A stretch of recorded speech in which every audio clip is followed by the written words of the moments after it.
Right, recording has started, Chair. Lovely, thank you very much. Afternoon, everybody. May I remind everybody present that the meeting will be live streamed as well as recorded via the internet, and this recording archived for future viewing. Excuse me. Could all participants please mute themselves when not speaking in order to avoid any background noise or feedback when other participants are speaking. If a participant wishes to speak, please can they use the hand up facility or raise their hand if they can be seen on screen. Please ensure that all debate is raised verbally and not via the chat function for the sake of the recording. The chat function may be used to highlight any technical issues or to grab the attention of the chairman or Democratic Services Officer. If any participant has difficulty hearing or being heard when they are addressing the committee, then they should let the chairman or Democratic Officer know straight away.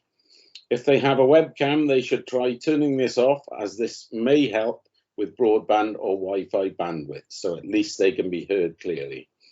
Welcome to everybody, public speakers and attendees observing. On to this afternoon's business, which is first and foremost apologies for absence. I have one from Pam Drake, Councillor Pamela Drake. Do we have any others? Yeah, Councillor Mark Wilson. Okay, and thank Councillor Margaret Wilkinson as well. Okay, lovely. Thank you very much. Excuse me.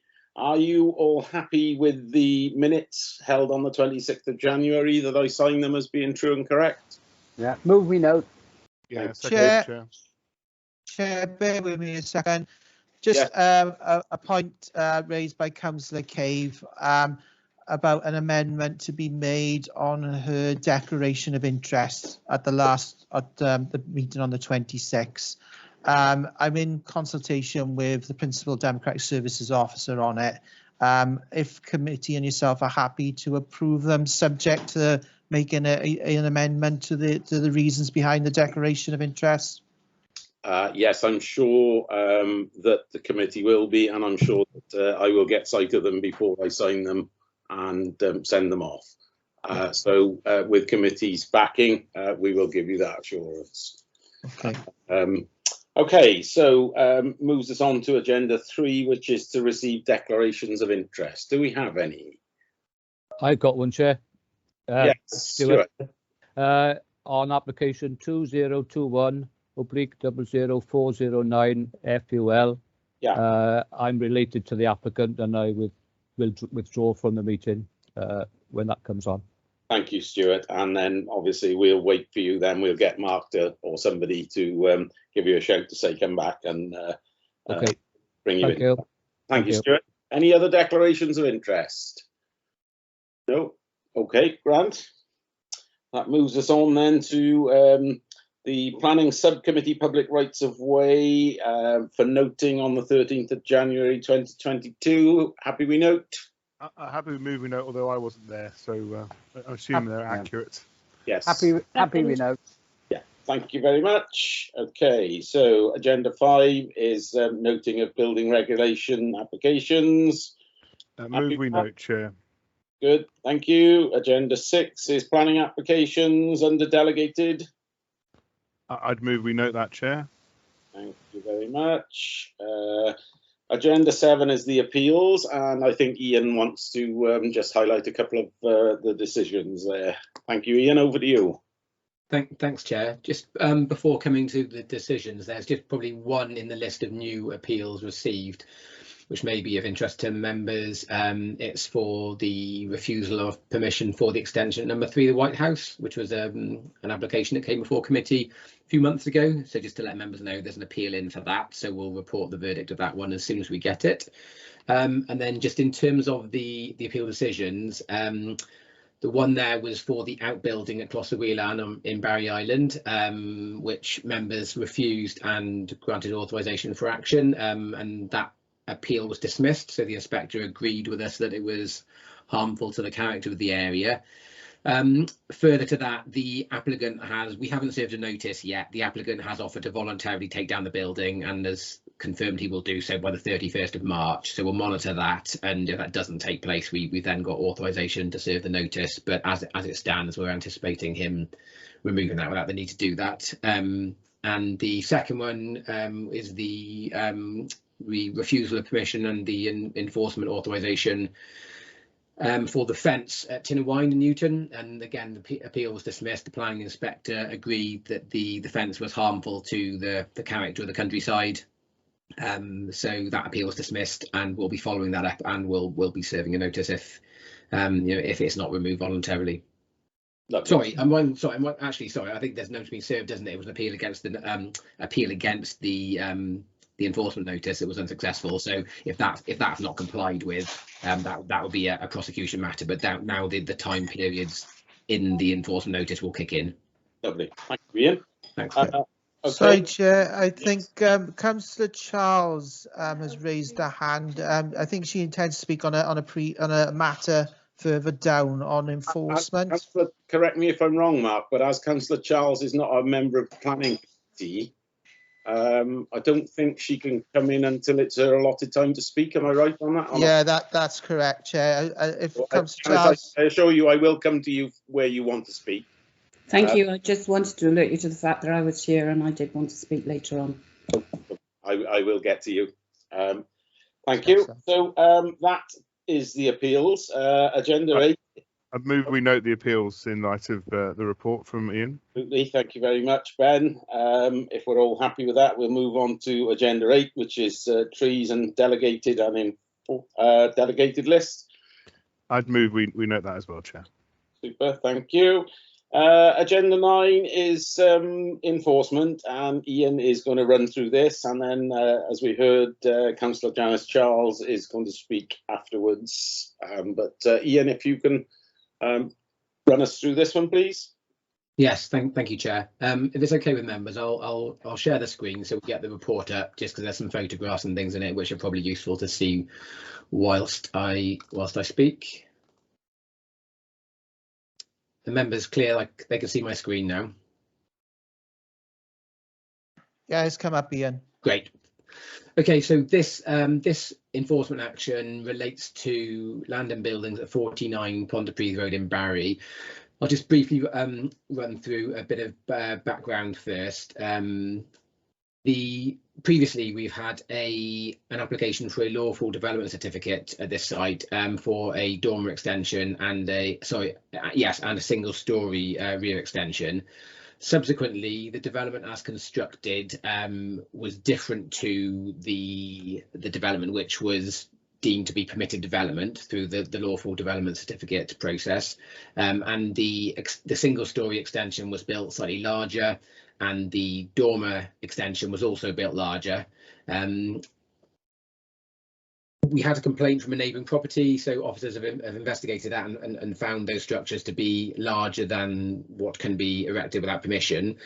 Subsequently, the owner of number 49 has on 2 occasions made a planning application to regularise the development as built. That just shows you the structures that would have been permitted development, the dormer slightly set back from the eaves and single-storey extension.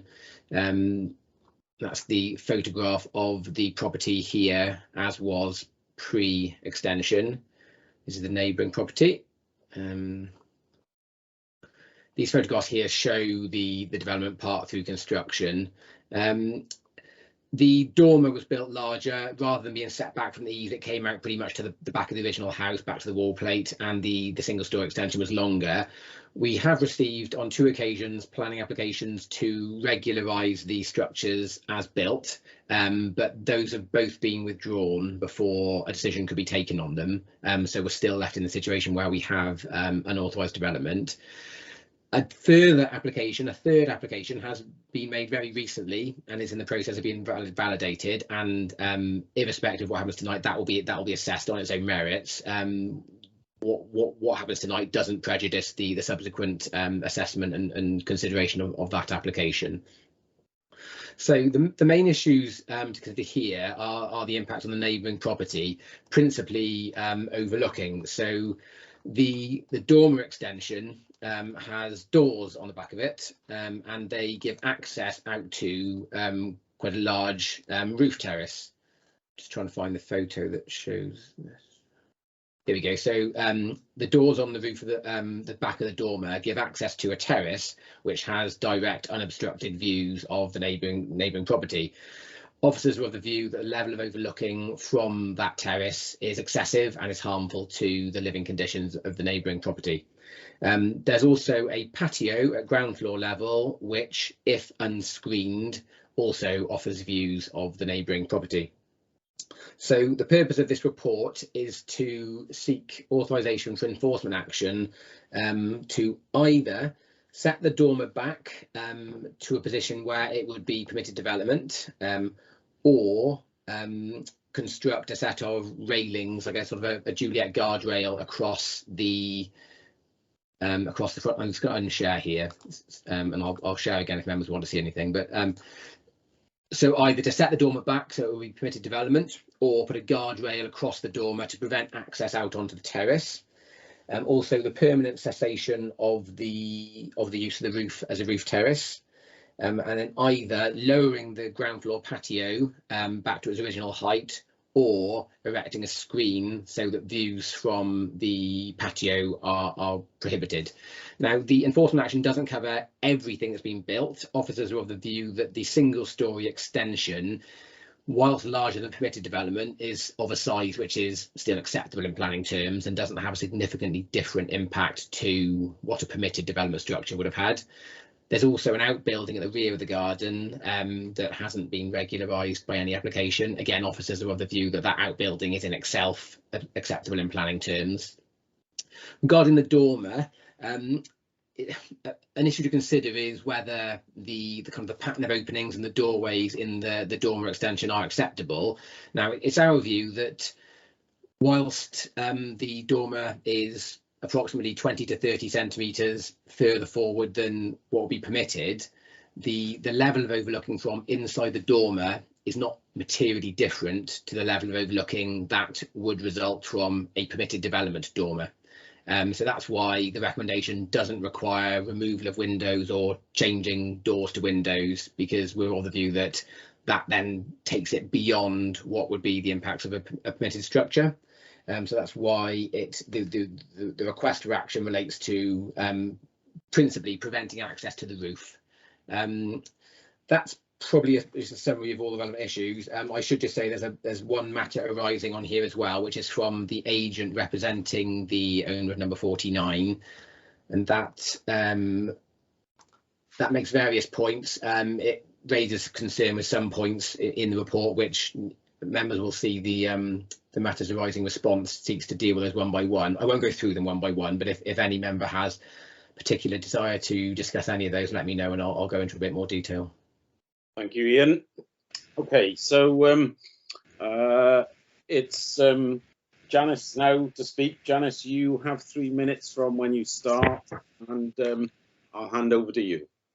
Thank you. Before I start, I'd just like to thank the officers for the report, as does the neighbours.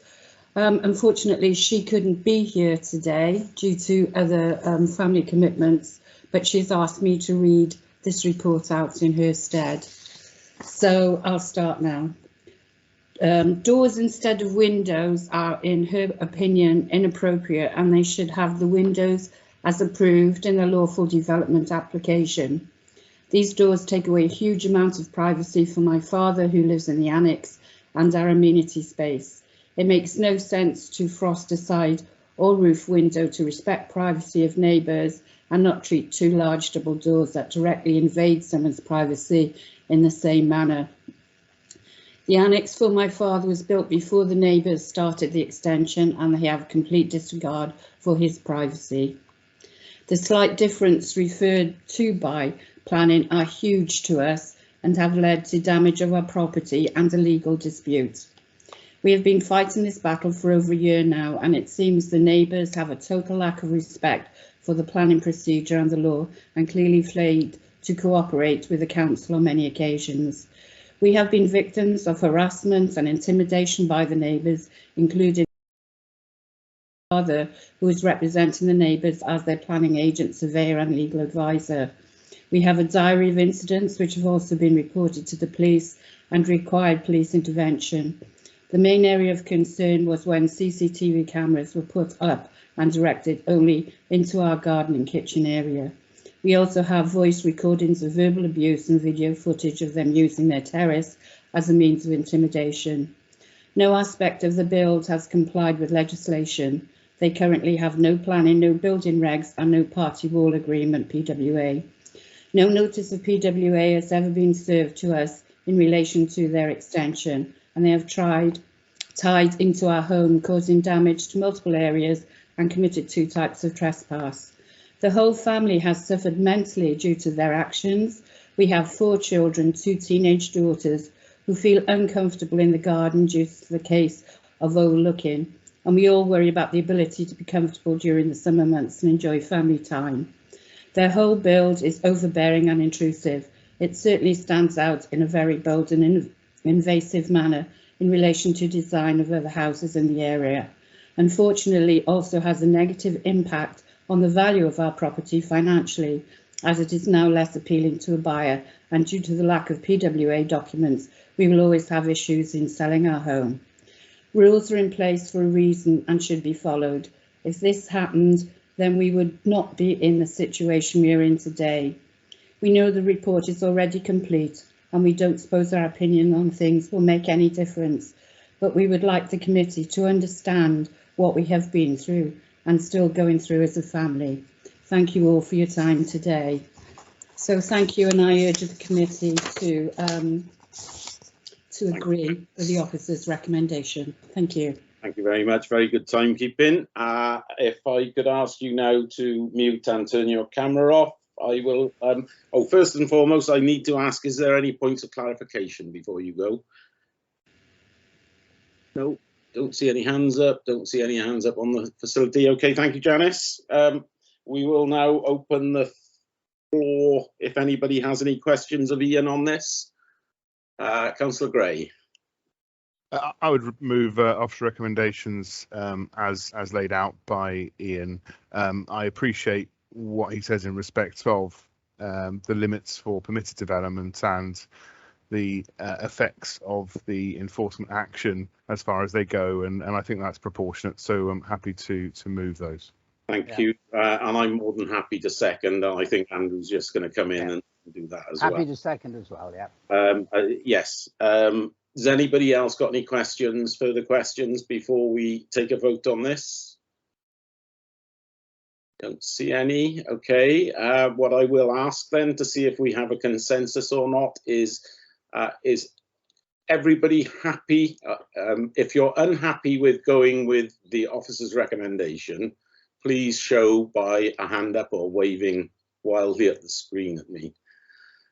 I don't see anyone waving wildly, and I don't see any hands up, so I will say that's a unanimous decision then. Thank you very much. That moves us on to agenda item 10 and planning applications, and the first one on the application, Stuart, is the one you've declared on. I don't know if you're still there or not. I'm still here, Chair. Does Mark knock me off automatically and then bring me back on, or do I have to switch? I think you leave and Mark will give you a ring or something, Mark. Am I right in that? Yeah, if Councillor Edwards leaves now, Chair, once the item is finished and has been decided upon, I can call him back. Thank you very much. Okay, Stu? He's gone. Great. Okay, so yes, this is the 2021-00409 full Garn Farm St Hilary. Ian is going to introduce this to us. We don't have any late reps on it, and we don't have any speakers on it. So over to you, Ian, if you could introduce this to us, please. Thank you, Chair. Yes, this is a application for full permission for the siting of 4 log cabins for tourism use and landscaping works at Lander Garn Farm near St Hilary. So the application is for 4 cabins, as I mentioned, and this is a form of kind of farm diversification. If I'm able to share the photographs and the plans, that will assist members. So the site location plan here, the main farm complex is to the northwest. There's an existing access point off the highway that the development would utilise, and an existing track. Oh, sorry, it'll come back now. An existing track which leads to a stone barn which has permission to also be a holiday let. You'll see that in the photos in a moment. And the layout is shown here. So you can see it's four cabins, 2 on each side of the access track. Supplementary planting and landscaping is proposed around this side of the site. There's existing landscaping and tree cover along the track and around the southern part of the site, but the applicant proposes to supplement that here. This plan here shows the cabins in question. They have 2 bedrooms in. They're fairly low-lying, informed timber construction. There's a condition on the recommendation that further details of kind of colours and materials are submitted to make sure that they would sit happily in kind of the rural landscape. This is a photograph up along the site access. This is a site. A photograph from the site towards the northwest, towards the main farm complex. That's the existing stone barn, which already has permission to be used to holiday let. We feel that this proposal will kind of consolidate with that existing use there. It's this photograph from the bridle way towards the site, and this is a photograph from there's a field gate adjacent to the highway to the west. There are some views across towards the site, albeit the development will be largely screened by the new landscaping. So officers are of the view that this is an acceptable development that would have a fairly nominal visual impact, particularly given the kind of the lightly trafficked road that serves the site, the relatively limited views from the public domain. There is a bridle way that crosses it, and from certain points on the bridle way, the units would be more visible, but actually in terms of wider landscape impact, it would be very little. It's got support from the council's policy, tourism team, who feel that this would be a welcome addition to the Vales holiday accommodation stock. And on that basis, given that it supports kind of planning policy aims in terms of encouraging farm diversification and local sustainable tourism, the recommendation is for approval. Thank you, Ian. Okay, so as we don't have any speakers, it's straight into the debate. And who would like to kick us off? Councillor Gray and then Councillor Hodges. Councillor Gray. Yeah, Chair, I just had a question about sort of visual impact. And on page 60, there's a sort of CGI image of log cabins and rather stark contrasting white banisters and window frames that really don't, they look a bit cheap and nasty, if I'm honest. Now I understand that this application is in front of us because it's by a sitting councillor in the Vale, and I've historically gone, well, if the officers are recommending approval, then this is an unnecessary hoop they've gone through. But I think this is a bit more, I've got a bit more questions about this scheme. And I just wonder about the visual impact for these log cabins in view of the location, and certainly that striking image. It may well be it's not representative of what's actually going to be built. Maybe it's conditioned elsewhere and I've not spotted it. But page 60, I think it'd just be good to get to the bottom of that.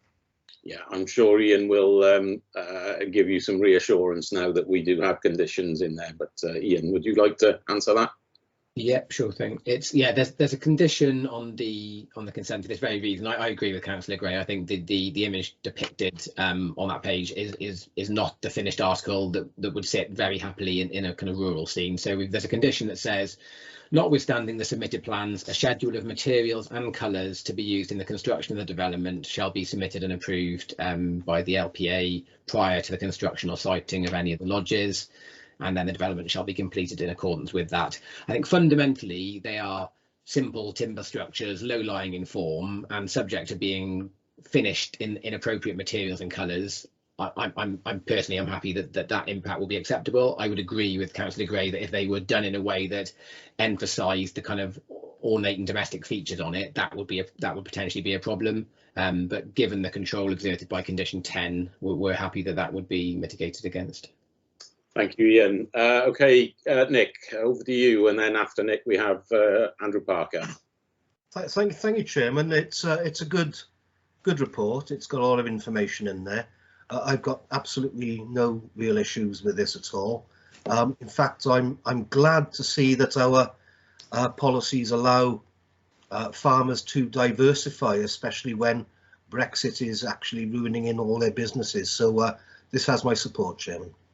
Thank you very much, Nick. Andrew Parker, you would like to say or ask? The little time delay is given me. I refer to condition 10. Thank you for putting that in, Ian. It's one which has come in fairly recently about demolishing should the use cease. So that gives us the teeth if we need to. Many thanks. Okay, thank you, Andrew. I have Councillor Julie Avia. Julie. Oh, hello. Hi. Yeah, sorry. I'm just interested in the sewage. Is that how does that work if there's no sewage? And is the cost going to be down to the applicant? I'm guessing so, Julie. Normally, I'm sure Ian will correct me if I'm wrong, but normally they would probably have some form of a treatment plant or a cesspit that would be empty, but I'm sure Ian has the details there.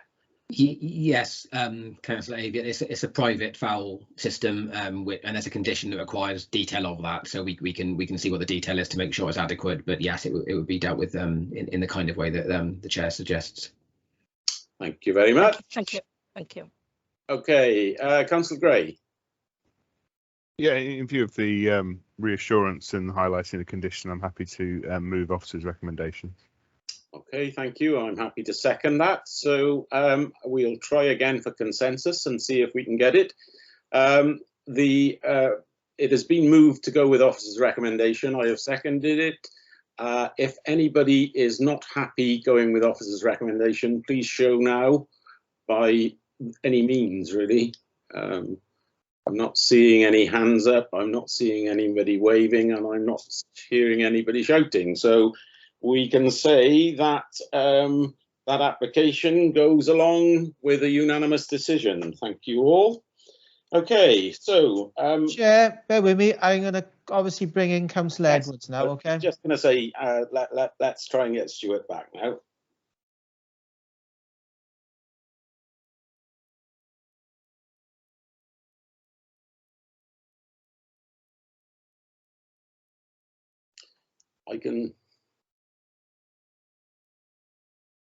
Can't see him on the list yet.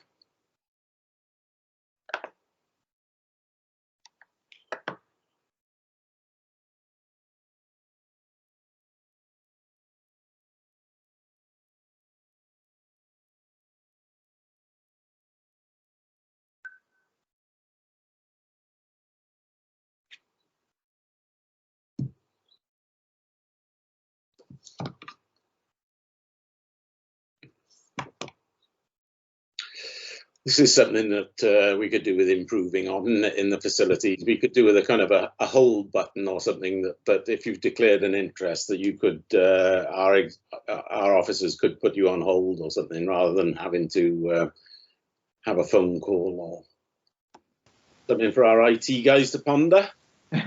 Chair, just to let you know, Councillor Edwards is joining shortly now. Yes, I can just see he's just come back up on the list. Thank you, Stuart. Good. John. You'll be glad to hear that your relative has his planning permission. Wonderful news. I'm delighted for him. I'm sure you are. I'm sure you are.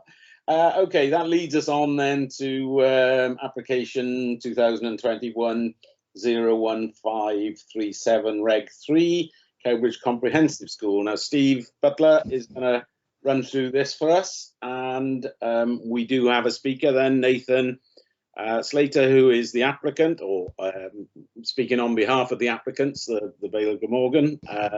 So if I hand over to Steve, he will run through this application for us. Thank you, Chairman. So I think you can all see the slides in front of you. So this is a full planning application, which is sought for a one-form entry primary school with nursery located in the grounds of the existing Cowbridge Comprehensive School. So you can see from the plan in front of you, the application site actually covers the whole of the comprehensive school, but the actual part where the new comprehensive school, the new primary school has been located is a smaller part of that in the southern part of the site, as shown in front of you. So the school is actually located on part or on the existing rugby field, which serves a comprehensive school towards the southern part of the site. The school itself is proposed to have 22 full-time equivalent members of staff and is a 210 pupil primary school plus 48 pupil nursery. As you can see in front of you, the building is 2-storey in height and is approximately 1,400 square metres in floor space. The main building is 20 metres in width by 42 metres in length, with an additional single-storey element. The building has an asymmetrical roof form, measures 7.1 metres to eaves and 11.1 metres to ridge. As you can see in front of you, it's finished in a mix of brick at ground floor level and render at first floor level, with a dark grey standing seam roof. Hard and soft play areas are proposed, and a small multi-use games area. If we can just zoom in a little bit on that plan. To the rear of the building, and the site is being closed by a weld mesh perimeter fence to secure the area to the front of the building. Sustainable drainage features are also proposed. So the existing hard standing area just to the north of that car park, you can see the car park area to the north of the Mugger. That's proposed to be extended to provide 24 parking spaces, which will be laid out for staff parking. 20 cycle spaces are proposed to the east of the site, in addition to scooter pods for storage. Works are also proposed to create new footpath links within the existing public rights of way network to the south, and also to reconfigure the existing parking areas to provide both parent and staff parking for the primary school, and to provide parking for the sixth form students. So if we can zoom in a little bit on that plan, you can see the proposed primary school, and you can see the to the left, bottom left hand side, the new parking area for the and drop off area for the primary school. That's going to utilise existing southern access, which currently is used by the comprehensive school. So the existing northern access will serve a reconfigured parking area, details of which are in front of you, and that's going to provide parking for the sixth forms, for staff parking as well. And there's various improvement works proposed to improve sort of pedestrian safety within the site. So just quickly, as part of the 21st Century Schools programme, they are required to achieve a BREEAM rating of excellent, and the proposal has been designed to achieve this, as well as a net zero carbon operational energy status. So although it isn't shown on the plans and elevations, photovoltaic panels are proposed to achieve it. So just very briefly, in terms of the main planning considerations, we've had 3 neighbour objections so far. The key issues relating to traffic, highways and parking matters. The key considerations the officers have assessed the principle of the proposed development, sustainability of its location, the impact on the countryside, as well as the loss of the playing fields and highway and traffic impacts.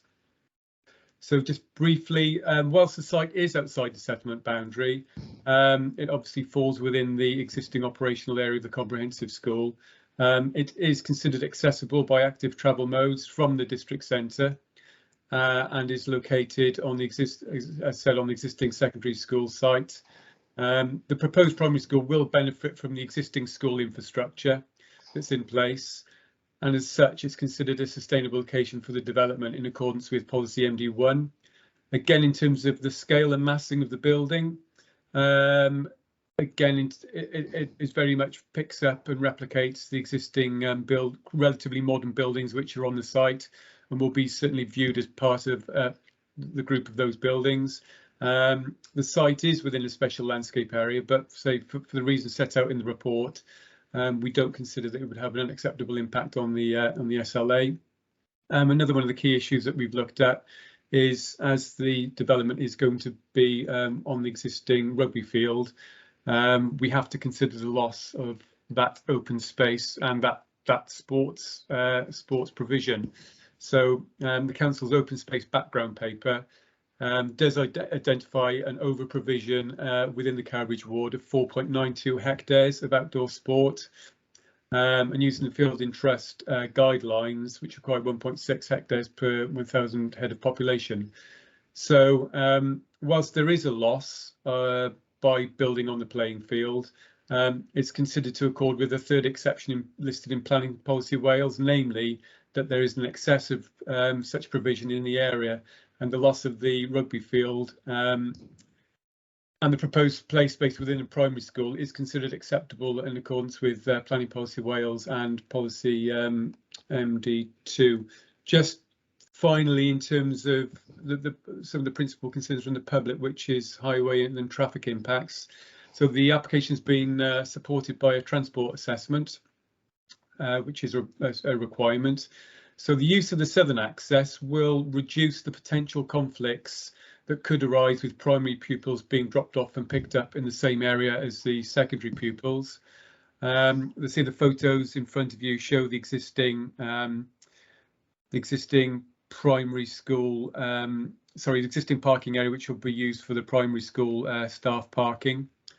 One of the key things that came up with the application is that it's whilst it is in a sustainable location, the critical thing is to secure and enhance active travel routes, not only for the primary school, but for the existing comprehensive school as well. So those active travel routes will utilise the existing public right-of-way network. You can see an existing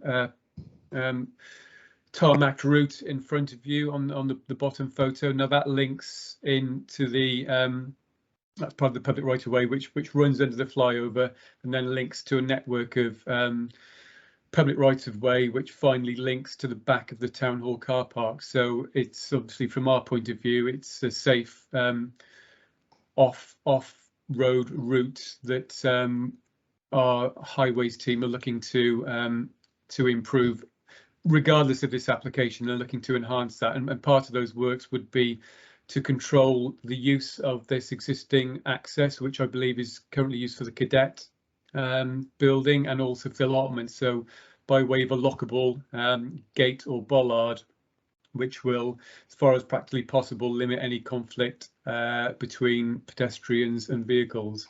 So from our point of view, we feel that all the conditions, we do require some more information, particularly in relation to active travel routes and travel plans, etc. But the recommendation is made for approval subject to conditions. Thank you.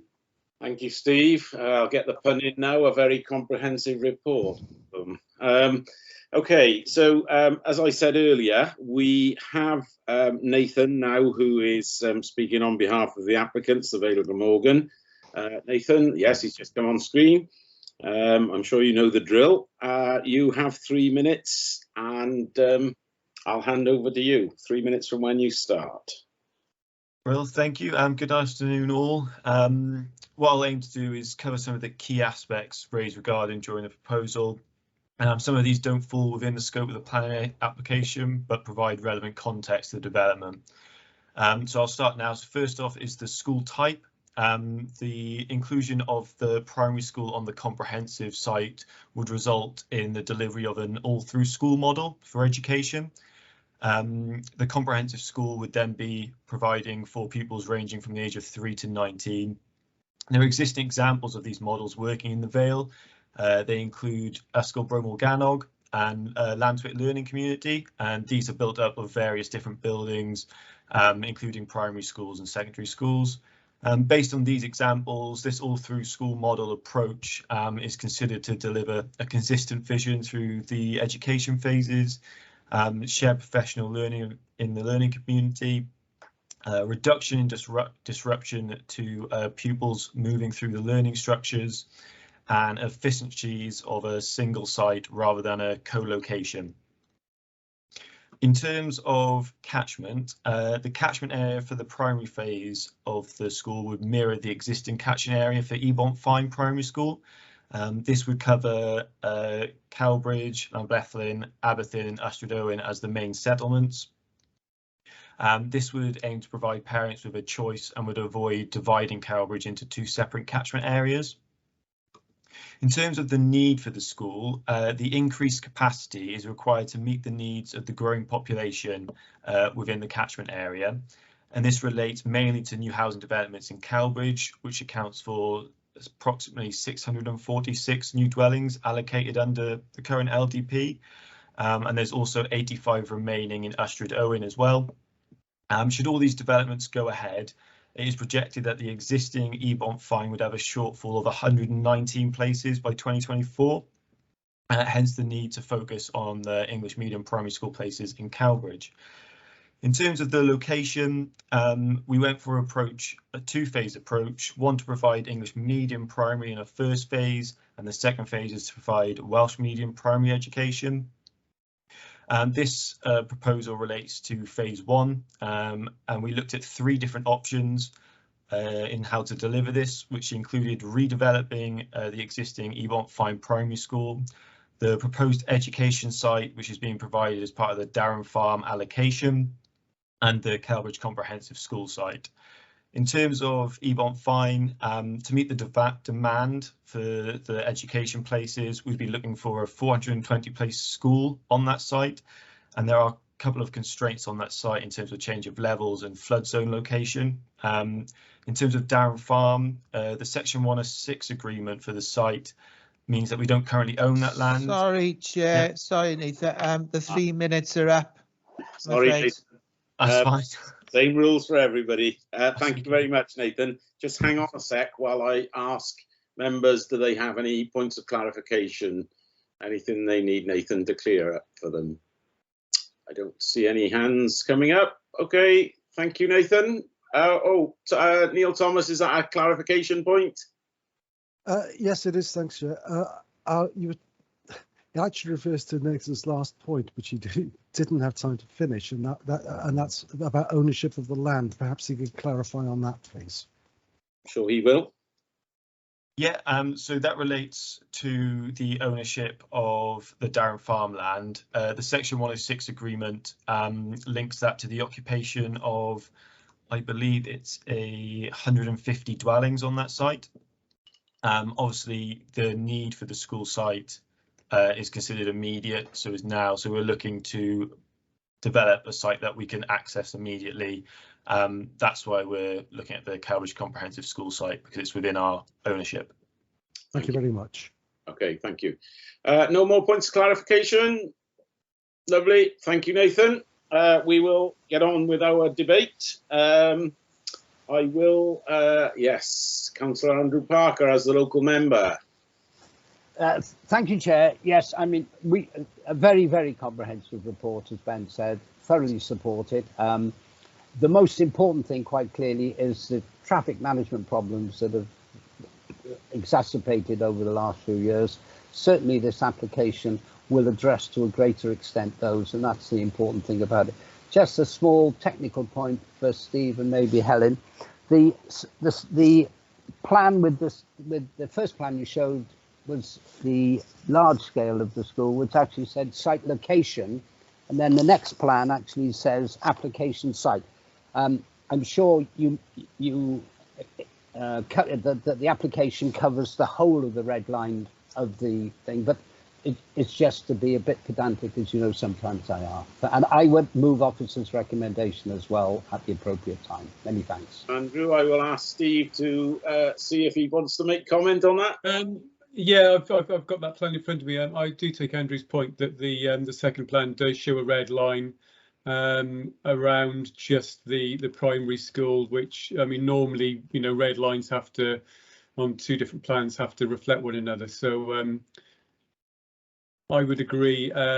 We can certainly add a condition on, or we could perhaps tweak condition number 2 if the recommendation is favourable, to say, notwithstanding the red line on the proposed site layout plan reference number. If members would be happy to amend that condition 2, just for clarity.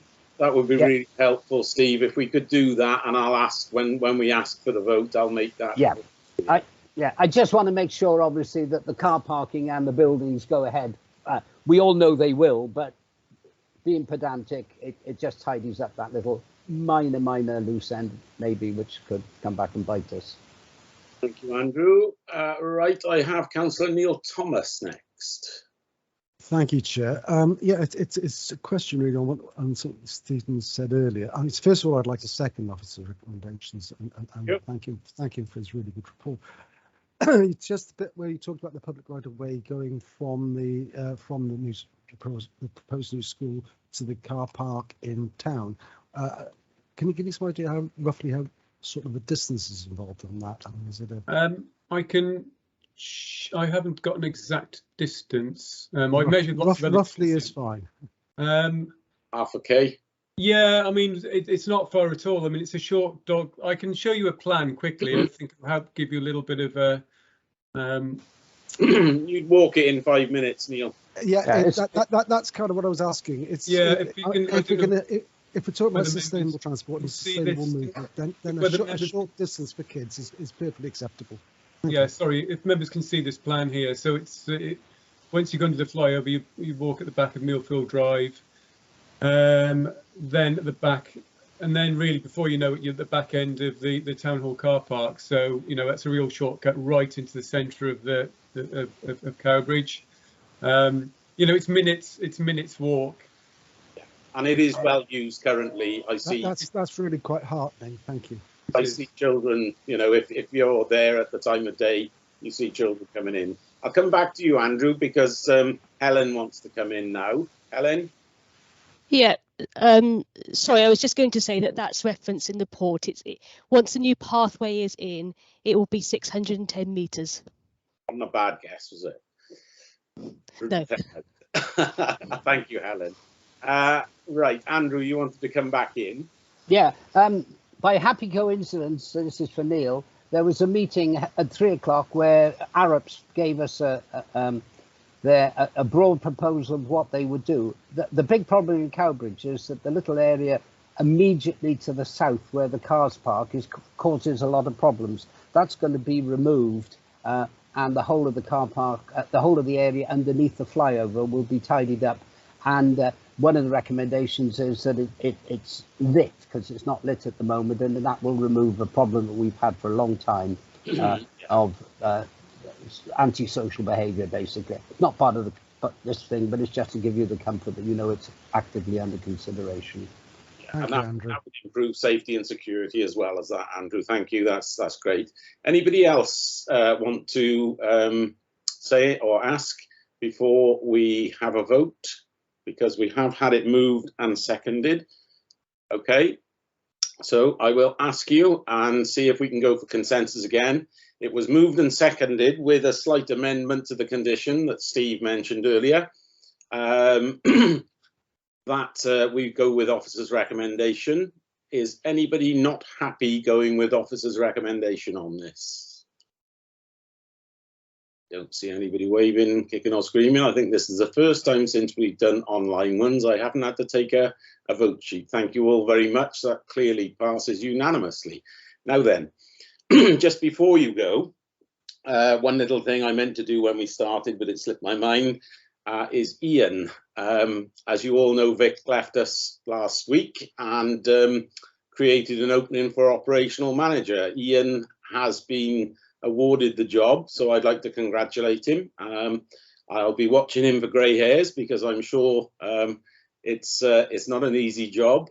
He's got some very big boots to fill, but I know he is very, very capable of doing it. So my congratulations, and I'm sure committee would like to give you their congratulations as well. Thank you. Yeah, congratulations. Yeah, congratulations. Yeah. Thanks, guys. Thanks, everyone. Thank you all for attending. We don't have anything else on the agenda now, so I will say to you, we will see you in about a month's time. Hopefully I will have a new hip by then. Take it. Good luck with it. Good luck with that, John. Good luck with that, Jonathan. Yeah. Thanks all. That was a. Thank you all. Great. Thanks very much. Bye bye.